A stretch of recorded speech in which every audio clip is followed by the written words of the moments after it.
Imagine a world without skyscrapers. New York City of muddy streets, rickety wooden docks, and a constant, overwhelming roar of noise. This was the late 1700s, and into this chaos stepped a young man named John Jacob Astor. He was an immigrant from Germany, with nothing to his name but a threadbare coat, a violin, and a dream that burned brighter than any street lamp. When Astor first set foot in America, he was completely alone. No money, no family, no connections. He played his violin on street corners just to earn enough for a piece of bread. He took any job he could get, no matter how grueling. He was often hungry, bone-tired, but his spirit was never broken. He held on to a flicker of hope. Then, one frosty morning, a chance encounter changed everything. He met a fur trader. It was a simple conversation, but for Astor, it was a revelation. A spark ignited in his mind. He saw a path where others saw only hardship. Astor scraped together what little he had and began buying animal furs from local trappers and indigenous hunters. He then sold them to merchants in Europe, where the demand was high.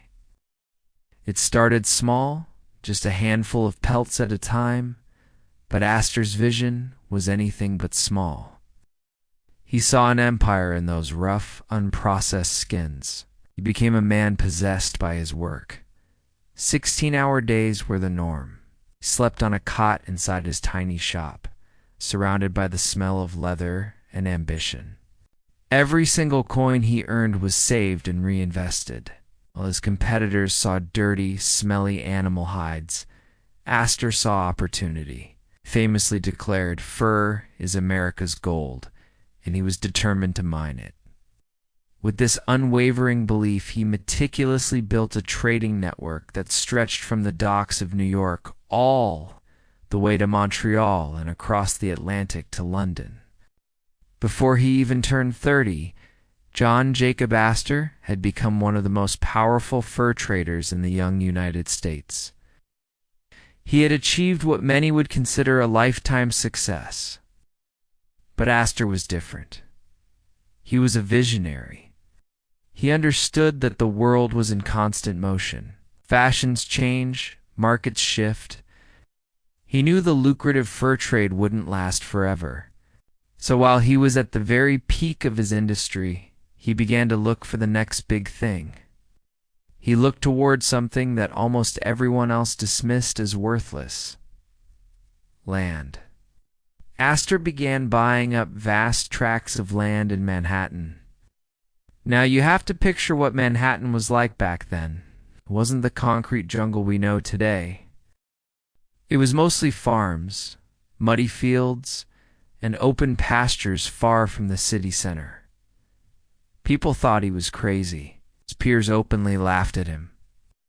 "Who would ever want to live out here in the middle of nowhere?" they jeered.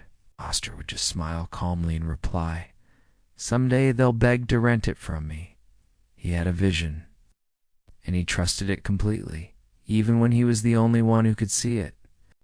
And just as he predicted, the years passed, and New York City began to expand. It grew like a living organism, pushing northwards. Houses sprung up where there were once fields. Cobblestone streets replaced muddy paths. Shops and businesses opened their doors. And with every new street, every new building, every new family that moved in, John Jacob Astor's fortune multiplied.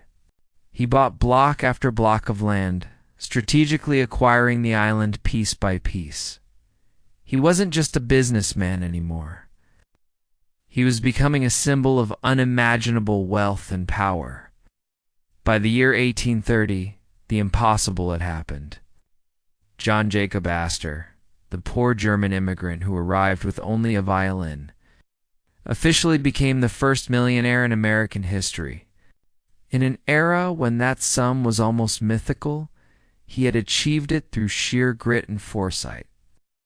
But for Astor, accumulating money was never the final goal. He wanted to build something that would outlast him, a legacy greater than his bank account. When he passed away in 1848, he stunned the nation. A massive portion of his immense fortune was donated to the public good, specifically for education and the creation of libraries. His vision and his funds were instrumental in creating what would eventually become the world-renowned New York Public Library, sanctuary of knowledge, free and accessible for everyone, a truly democratic ideal. So today, when you walk down the iconic Fifth Avenue or gaze up at the majestic New York skyline, you are, in a very real sense, walking through John Jacob Astor's dream. You're witnessing the physical manifestation of his incredible foresight. Think about that. He arrived with absolutely nothing. No inherited wealth, no powerful connections, nothing but the courage in his heart. And he transformed that courage into a fortune that would be worth billions in today's money. John Jacob Astor, the first American millionaire. Life is a powerful testament to the idea that success isn't about where you start. It's about your vision, your relentless hard work, and how far you are willing to go to make that vision a reality. He didn't inherit his world, built it brick by brick and dream by dream. Thank you so much for watching. If you found this story as inspiring as I did, please hit that like button. And consider subscribing for more stories about the people who shaped our world. See you in the next video.